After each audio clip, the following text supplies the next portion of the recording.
Boa noite, pessoal. Sejam bem-vindos a mais um Longe Talks. Nós estamos aqui com uma super atleta, Fabiane. Boa noite. Boa noite, Jéssica. Boa noite, Diane. Muito obrigada por me receberem, por me dar essa oportunidade.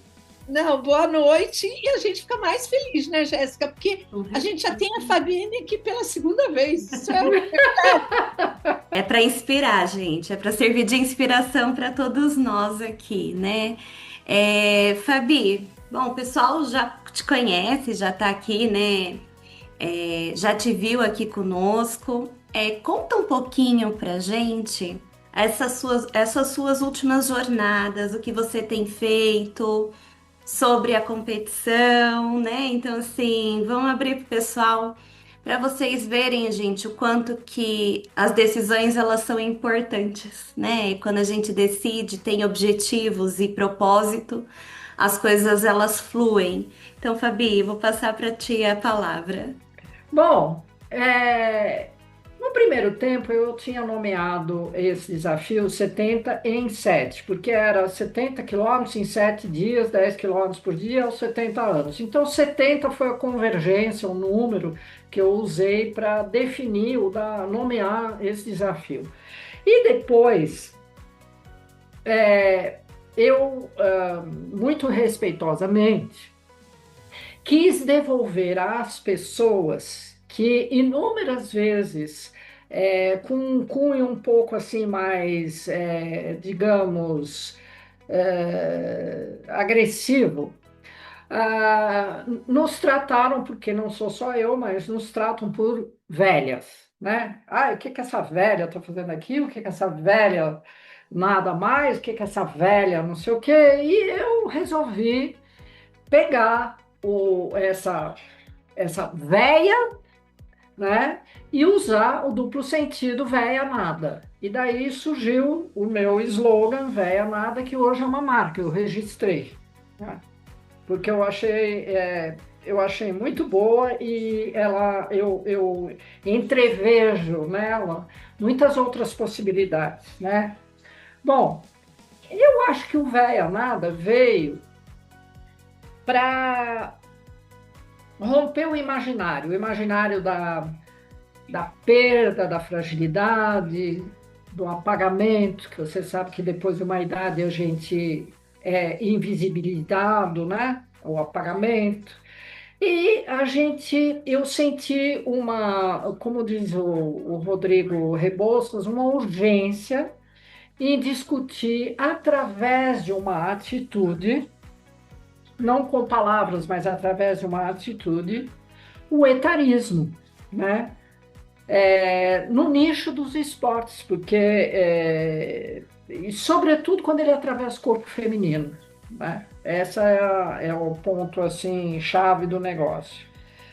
Eu quebrei esses paradigmas porque eu fui uma protagonista ativa, tudo o contrário da perda, da fragilidade. Eu fui ativa, fui potente, fui forte e eu consegui inspirar muitas pessoas.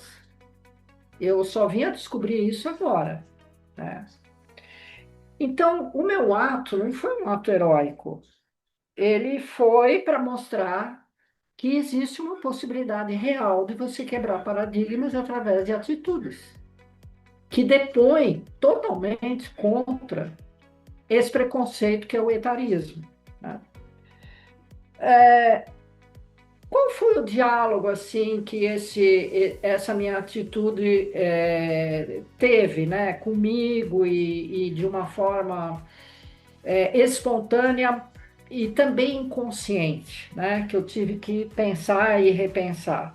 Foi sobre a saúde mental, foi sobre a qualidade de vida, foi sobre a sustentabilidade, foi sobre a relação com a natureza, foi sobre um pertencimento comunitário, tá? Então, ele gerou reflexões do tipo assim, como é que a gente quer envelhecer, né? Como é que a gente cuida do nosso corpo? Como é que a gente pode construir uma vida mais consciente, tá?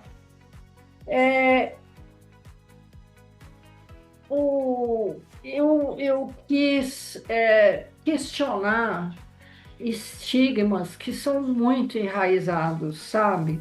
E mostrar que há novas formas de existir nesse tempo. Quis mostrar também, sabe, que o corpo feminino, que sempre foi usado como uma ferramenta de consumismo, né?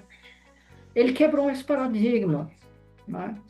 Ele E o esporte, ele ajuda a recompor a saúde mental afetada devido a essa procura desenfreada de procedimentos estéticos, né? Para quê? Para negar o inexorável, ou seja, o envelhecer, né? E a gente pode envelhecer de uma forma, e eu mostrei isso, absolutamente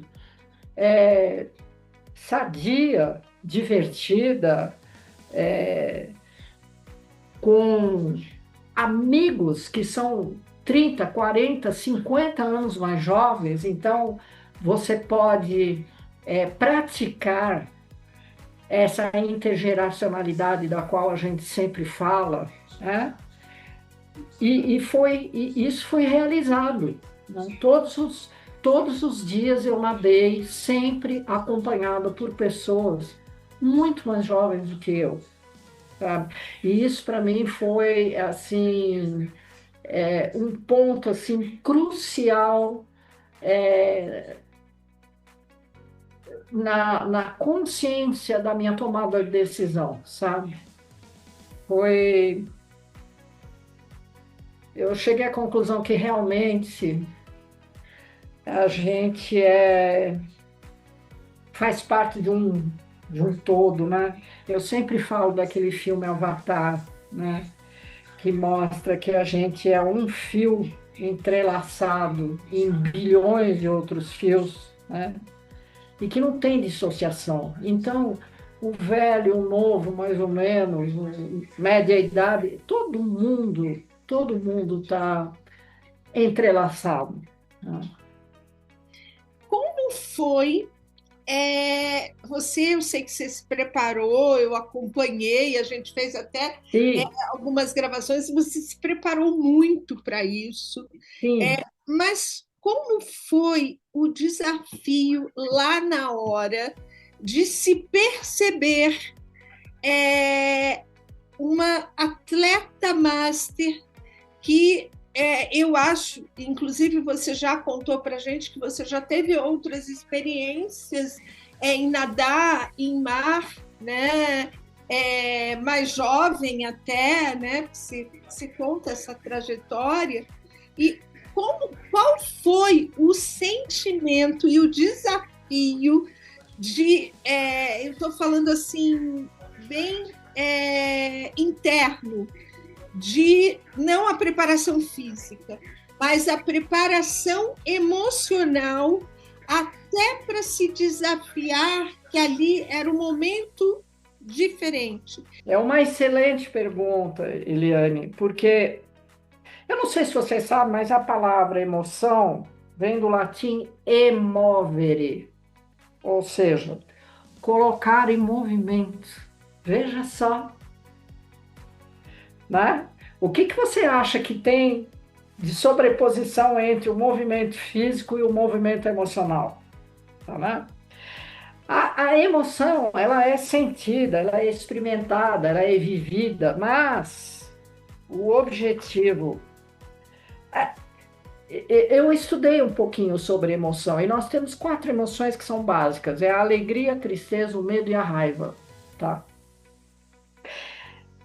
Se um atleta tem uma lesão, ele vai ter medo. Se ele perder por diversas vezes contínuas, ele vai sentir raiva.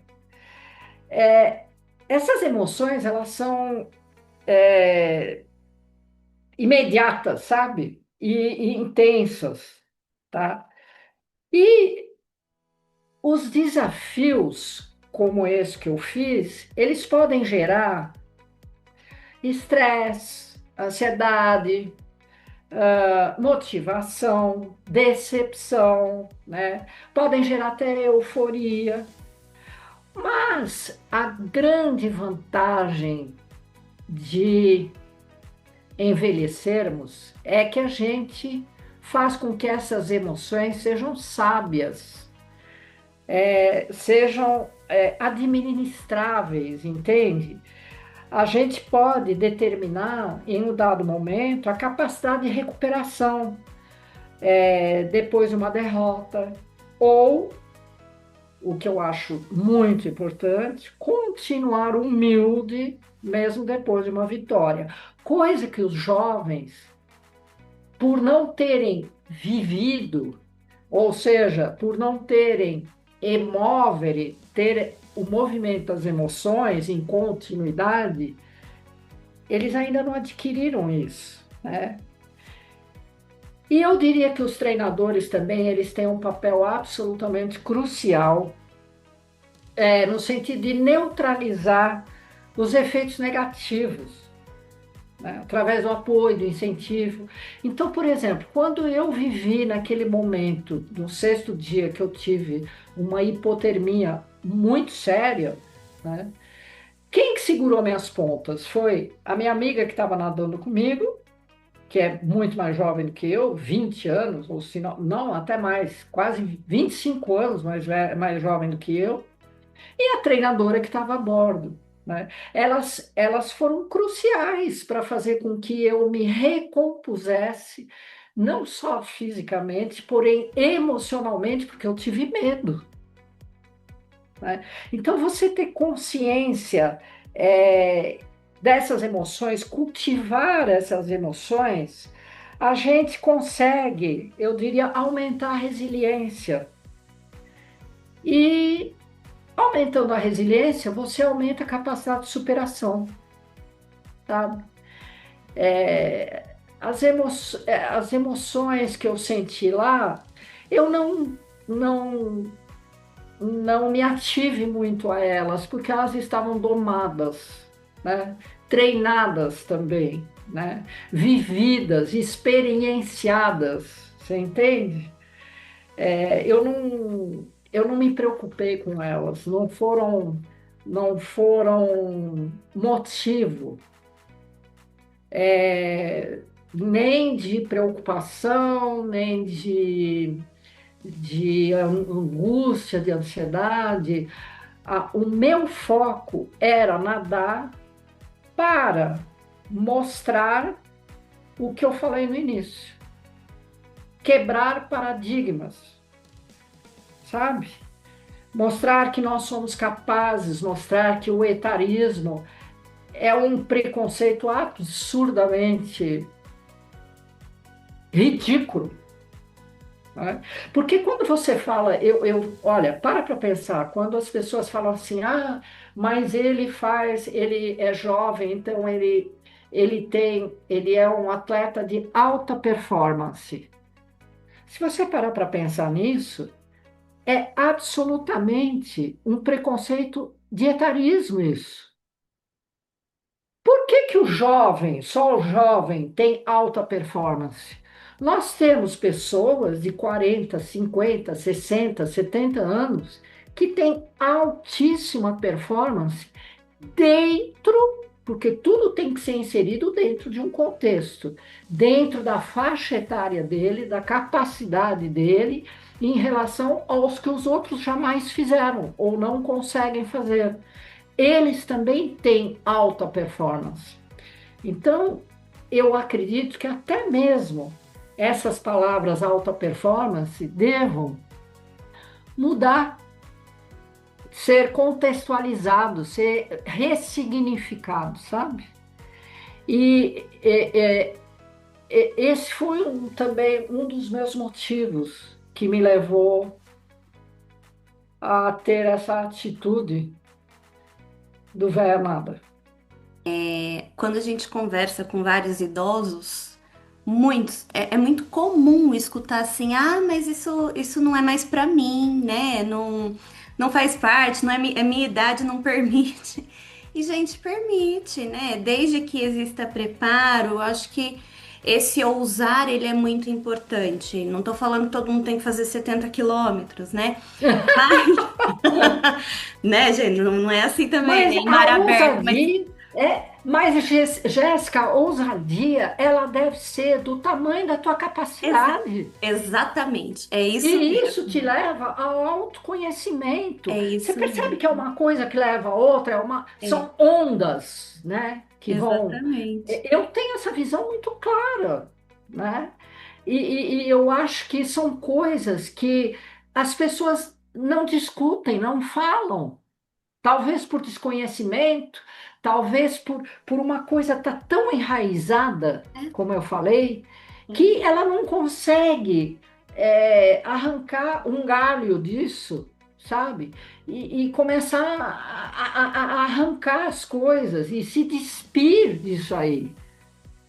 Eu estou fazendo parte de um movimento chamado Mulheres Lideram, né? E por que a Edi, que é a idealizadora desse movimento, qual foi a dificuldade que nós sentimos? Foi uma total falta de, como é que eu posso dizer, união das mulheres. Então, eu fui atrás do porquê. Por que disso? O problema é que eu tenho livros aqui em casa sobre a história da mulher, dentro da história, né? E nós mesmas mulheres desconhecemos a trajetória que a mulher teve ao longo desde antes de Cristo até hoje. E a gente não consegue entender e lutar contra esses estigmas por desconhecimento da nossa história. Se você não conhece a história, se você não tiver memória, você não cria uma identidade. Isso é sabido. É impossível você criar uma identidade se você não tem uma história e uma memória. Por conta do sexo, que era algo absolutamente pecaminoso, né? Então, eles fizeram do casamento algo sacramentado e induziram as mulheres a ficarem dentro de casas onde os homens tinham o sexo seguro, então não sairiam para pecar, digamos, né? E as mulheres ficaram em casa cuidando dos filhos e dos afazeres domésticos. E aí começou como é que eu poderia dizer, o emparedamento, né, das mulheres, né? Historicamente, os homens, eles poderiam não estar de acordo com vários assuntos, porém, quando se tratava de uma ação em comum, como uma caça ou uma guerra, eles sempre aprenderam a ter esse comportamento de união. E nós, mulheres, depois de uma época, passamos a somente ser validadas pelos homens. E qual foi a consequência disso? O medo de ser substituída. E aí houve, em vez de uma união, essa rivalidade entre as mulheres. Você pode perceber que quando você bota um grupo de mulheres juntas, é muito difícil, é muito complicado. Ai, mas você viu a saia dela? Ai, mas você deu uma olhada em como que ela tá? Ai, credo, você viu o que ela falou? Gente, né? Porque existe essa rivalidade.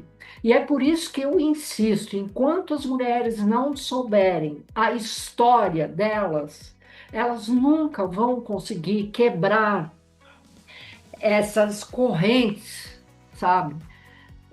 Pelas quais a gente ainda anda arrastando uma bola.